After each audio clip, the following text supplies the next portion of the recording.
नमस्कार मित्रों, मैं हूं डॉक्टर हरिनिवास। चैनल का नाम है संस्कृत साहित्य एवं संस्कृति। महाभारत अश्वमेध पर्व। अभी अनुशासन पर्व पूरा नहीं हुआ,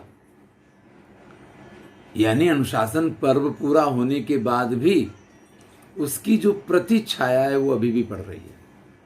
हमें बहुत सी ऐसी बातें जानने और सीखने को पूरे महाभारत में मिलेंगी, लेकिन अभी बिल्कुल अनुशासन पर्व के बाद अश्वमेध पर्व तो शुरू हुआ, लेकिन यहां ज्ञान का वही प्रवाह अभी भी बहता चला आ रहा है।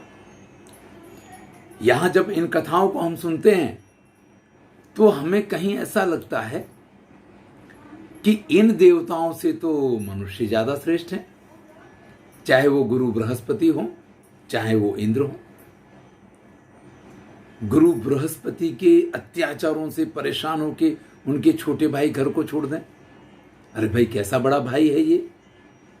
और इंद्र जो मनुष्यों के राजा मरुत के साथ ईर्ष्या करें, तो ये कैसा देवराज पद है।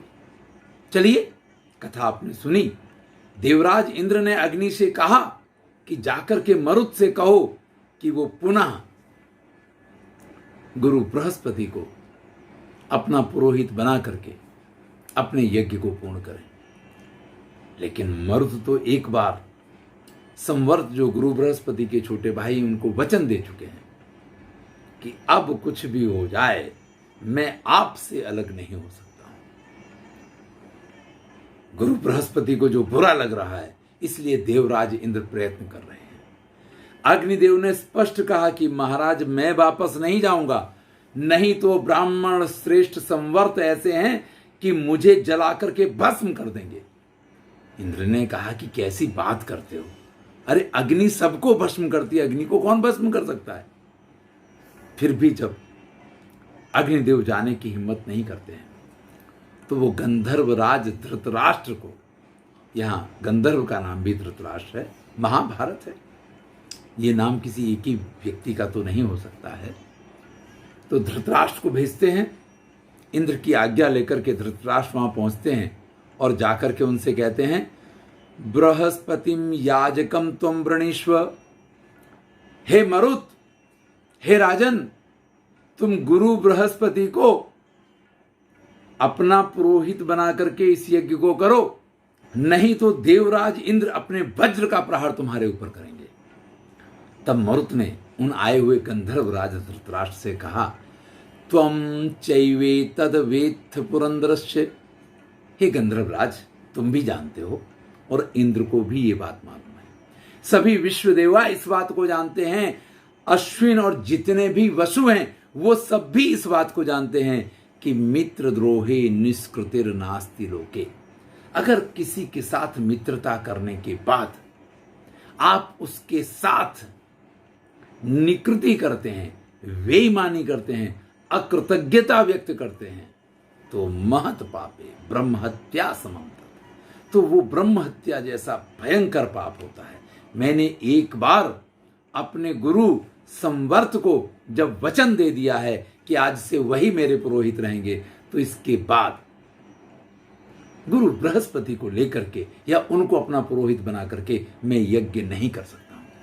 और गुरु बृहस्पति ने तो स्वयं मुझसे कहा है कि वो अब देवताओं के गुरु हो गए हैं, अब वो देवताओं के पुरोहित हो गए हैं, तो उनको देवताओं का पुरोहित पद मुबारक हो, वो उनके यज्ञ करवाएं। संवर्तो माम याज्ञिष्याद्य राजन। मेरे यज्ञ का विधान तो जो है वो संवर्त पूरा करवाएंगे। गंधर्व ने कहा कि देखो, तुमको ये सलाह नहीं दी जा रही है कि तुम गुरु बृहस्पति को लेकर के उनको पुरोहित बना करके यज्ञ करो, ये देवराज इंद्र की आज्ञा है। भैया, आपको पता है कि प्रभु सम्मित उपदेश आचार्य मम्मट लिखते हैं, वो कैसा होता है, जिसमें दंड का विधान होता है। अगर तुम देवराज इंद्र की इस आज्ञा को नहीं मानोगे, घोरो नादः श्रूयताम वासवस्य, तो सुन लो, इंद्र का ये नाद तुमको अब सुनाई दे ही रहा होगा। वो आ ही रहे हैं और वो आएंगे तो आकर के प्रेम से बातें नहीं करेंगे, वो सीधे वज्र का प्रहार करेंगे और ये जो कुछ तुम्हारी सोच है, जो कुछ तुम्हारा ये सब कुछ है, सब यहीं के यहीं नष्ट हो जाएगा। अब तो मरुत को चिंता तो हुई कि भाई देवराज इंद्र देवताओं के राजा हैं, शक्तिशाली हैं, इंद्र का प्रहार आप सभी जानते हैं कि वज्र का जब वो प्रहार करते हैं तो वृत्रासुर तक मर गया। और यहां इन्होंने तो यज्ञ की दीक्षा ले रखी है मरुत ने, तो ये तो युद्ध भी नहीं कर सकते हैं। तब अपने गुरु संवर्त के पास जाते हैं और उनसे कहते हैं, इयम आत्मानं प्लवमान मारा अध्वा दूरम तेन न दृश्यतेद्य। देखिए ये देवराज इंद्र आ रहे हैं, आपको इनकी आवाज तो सुनाई दे रही होगी, लेकिन ये कहीं दिखाई नहीं दे रहे। अरे भाई एक बार सामने आ जाए ना तो फैसला हो जाए। एक बार जो दीक्षा ली है उससे भी निकल करके बाणों का प्रहार करके इनका कुछ कर दिया जाए। लेकिन ये तो दूर से छुप के सामने आएंगे नहीं और वहीं से ही अपने वज्र का प्रहार करेंगे। अब ऐसे शत्रु का सामना करने में गुरुदेव आप ही हमारी रक्षा करें। अयम आयाति वै वज्रो दिशो विद्योते अन्वस। आप देखिए आकाश में ये प्रकाश फैलने लग गया है और ये निश्चित देवराज इंद्र के वज्र के आगमन की सूचना है, तो आप हमारी इससे रक्षा करें। तब संवर्त कहते हैं, भयम शक्राद वेतु ते राजसिंहा।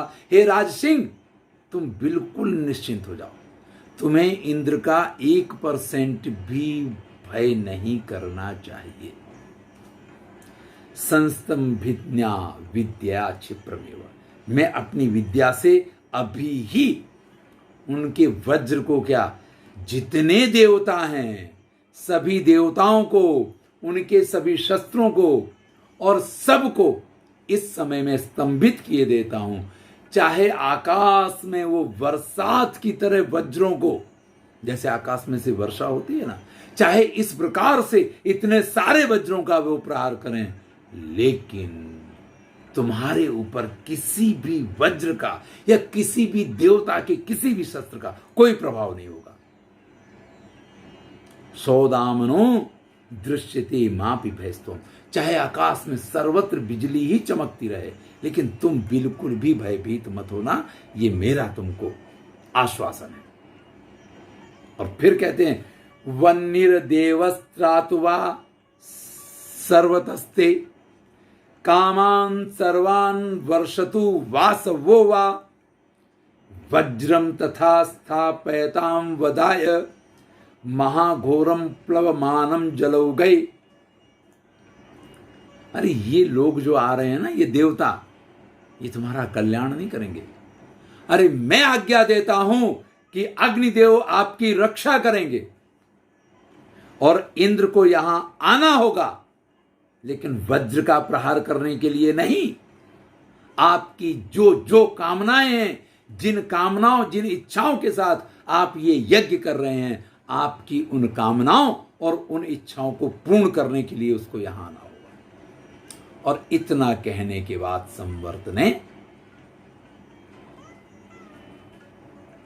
उन मंत्रों से देवताओं का आवाहन शुरू किया है। इंद्र साक्षात सहसा भेतु विप्र हविर यज्ञे प्रतिग्रहणातु चैव।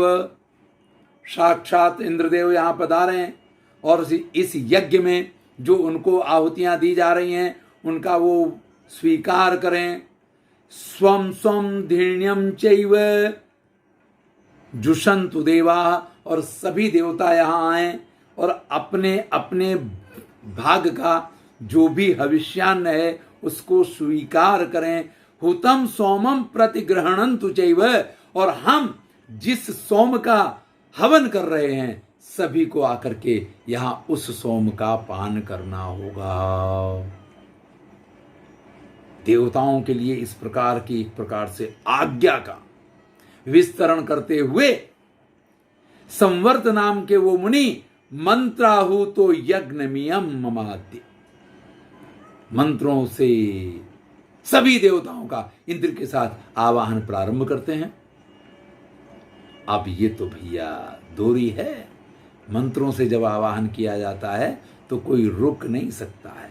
तो जैसे डोरी से बांधी हुई पतंग को खींचा जाता है ना, इस प्रकार से सारे के सारे देवता वहां आकर के उपस्थित हुए हैं। वहां ऋषि संवर्त ने आज्ञा दी है कि भाई इन सब का जो यहां पधारे स्वागत किया जाए। स्वागतम ते पुरुहूते सुविद्वन, हे पुरुहूत आपका स्वागत है। इस यज्ञ में हमने आपका आवाहन किया है, इस यज्ञ में आइए। और हे वृत्रासुर को मारने वाले, सोमरस का पान कीजिए और अपनी आहुतियों का स्वीकार कीजिए। यह है मंत्रों की शक्ति। इंद्रदेव आकर के उपस्थित हुए हैं। महाराज मरुत ने उनका स्वागत सत्कार पूजन अर्चन किया है।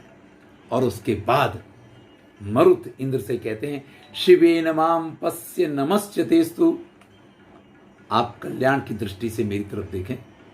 ये ईर्ष्या की दृष्टि, ये भयभीत करने की दृष्टि, ये धमकियां देने वाली, अब उस दृष्टि को भूल जाइए। बड़े प्रेम से कहते हैं कि शिवेन माम पश्य नमश्चतेस्तु। आप हमें कल्याण पूर्वक देखें, मैं आपको नमन करता हूं। ये मेरे जीवन की सफलता जिसमें रही है, इस यज्ञ को मैंने यहाँ पे किया हुआ है। आप इसकी आहुति स्वीकार करें। और ऐसा नहीं है कि मैंने किसी को भी अपना पुरोहित बना लिया है। आप कह रहे हैं कि मैं गुरु बृहस्पति को अपना पुरोहित बनाऊं, लेकिन गुरु बृहस्पति ने जब ये कार्य करने से मना किया तो उन्हीं के छोटे भाई जो हमारे पैतृक पुरोहित हैं, अंगिरा के पुत्र हैं, उन्हीं को मैंने पुरोहित बना करके इस यज्ञ का आयोजन किया है। अब देखिए यहाँ दो बातें आ जाती हैं। हम तो काव्य शास्त्र के विद्यार्थी हैं, तो यहाँ दो बातें क्या आ जाती हैं कि एक तो इंद्र को बताया जा रहा है कि हमने कुछ गलत नहीं किया है, और दूसरा इंद्र को धमकाया भी जा रहा है कि देखो हम तो देवराज आपके गुरु बृहस्पति के छोटे भाई के साथ ही यज्ञ करेंगे और फिर भी आपको ये सब स्वीकार करना पड़ेगा। तब इंद्र कहते हैं, जानामि ते गुरुमेनम तपोधनम बृहस्पति अनुजम तिग्म तेजसम। भाई मैं आपके इन पुरोहित को, आपके इन गुरु को, आपके इन गुरु की महिमा को, जो बृहस्पति के छोटे भाई हैं, इनके तेज को, इन सबको अच्छी तरीके से जानता हूं। मेरा प्रेम हमेशा आपके साथ रहेगा। अब भैया जब हर तरीके से अपना कोई बस ही नहीं चल रहा है तो अब आशीर्वाद ही दे दो, इसी में भलाई है। कई बार ऐसा होता है कि पुत्र या पुत्री विवाह कर लेते हैं इच्छा के विरुद्ध जाकर के, तो अंत में क्या करें माँ बाप? उनसे, बालकों से दूर तो रहा ही नहीं जा सकता है। और जो कुछ बड़े आदर्शवादी बन के कोई गलत कदम उठा लेते हैं ना, वो जीवन में कभी सुखी नहीं होते हैं। वो कभी जीवन में सुखी नहीं होते। इससे अच्छा वही माता पिता होते हैं जो यहाँ देवराज इंद्र कर रहे हैं, ऐसा करते हैं कि भैया ठीक है, पुत्र जैसा है या पुत्री जैसी है, उसने जो किया उसकी मर्जी है, अब उसी की मर्जी में अपनी मर्जी मिला दी जाए। तब संवर्त कहते हैं, यदि प्रीतस त्वमसि वै देवराज तस्मात् स्वयं साधि यज्ञ विधानम। देवराज इंद्र, आप प्रसन्न हैं, इस बात को मैं तभी मानूंगा जब आप स्वयं एक अधिष्ठात्र देव की तरह से सभी देवताओं को यहां आज्ञा दीजिए, सबके नेता के रूप में, देवराज के रूप में आप सबको आज्ञा दीजिए कि सभी इस यज्ञ में योग्य रूप से अपने अपने स्थान पे विद्यमान हो और सभी अपने अपने भाग्य के सोमरस का पान करें और सभी अपने अपने भाग्य की आहुतियां स्वीकार करें। तब देवराज इंद्र, जिनके पास कोई रास्ता नहीं है, वो ये कहते हैं, हविस्तुभ्यम प्रतिग्रहणंतु राजन। हे राजन, आपके दिए हुए इस हविष्य को हम स्वीकार करते हैं। तो भैया ये है तपस्या की और ब्राह्मणत्व की शक्ति। एक पूछते हैं, कमेंट में पूछा कि ब्राह्मण का धर्म क्या है, श्रेष्ठ ब्राह्मण कैसे बना जा सकता है? तो भैया सबसे पहली बात यह है कि किसी के प्रति द्वेष की भावना नहीं, सबके प्रति समानता का व्यवहार, ये पहली शर्त है। अध्ययन और अध्यापन, यही उसका मुख्य कार्य है। यजन याजन, पूजा करना, पूजा करवाना, वैसे कई बार ये सारी चीजें आ चुकी हैं। और जो व्यक्ति किसी के साथ ईर्ष्या द्वेष वगैरह की भावनाएं नहीं रखता है, देखिए संवर्त ने भी क्या किया कि अगर बड़े भाई से ज्यादा समस्या हो तो छोड़ के वन में चले गए, तब इस तेज को प्राप्त किया है कि गुरु बृहस्पति और देवराज इंद्र ये सब लोग मिलकर के भी संवर्त की शक्तियों का सामना नहीं कर सकते। तो श्रेष्ठ ब्राह्मण बनने के लिए आवश्यक है कि आप खूब तपस्या करें। यहाँ तपस्या समाज के कल्याण के लिए की जाती है, यहाँ तपस्या अपने कल्याण के लिए नहीं की जाती है। जब लोगों के कल्याण के लिए आप कुछ भी करते हैं, छोटे से छोटा कार्य करते हैं, तब आपका ब्राह्मणत्व जो है वो वास्तव में आपको शक्ति प्रदान करता है और उसके साथ में किए हुए सारे कार्य जो हैं वो देवताओं तक को वश में कर सकते हैं। धन्यवाद। इस वीडियो में इतना ही। संवर्त का यज्ञ पूर्ण हुआ है और उस यज्ञ को पूर्ण करके उन्होंने सभी ब्राह्मणों को बहुत दक्षिणा दी है। इतनी दक्षिणा दी कि वो दक्षिणा ब्राह्मण वहां से ले जाने में असमर्थ रहे। जो जितना ले जा पाया वो ले गया है, बाकी की सामग्री अभी भी वहीं पड़ी हुई है। और महर्षि वेदव्यास ने युधिष्ठिर से ये कहा था कि आपको यज्ञ के लिए जिस संपत्ति की जरूरत है आप वहां पे चले जाइए और वहां से उस बची हुई संपत्ति को ले आएंगे, तो उससे भी आपका यज्ञ जो है धूमधाम के साथ पूर्ण हो जाएगा। धन्यवाद। मैं हूं डॉक्टर हरिनिवास। आनंद लीजिए और अच्छा लगे तो मित्रों के साथ शेयर अवश्य कीजिए। आप सबसे मेरा अनुरोध है कि अपने किसी भी एक मित्र को व्हाट्सएप पे ये शेयर अवश्य करें। धन्यवाद।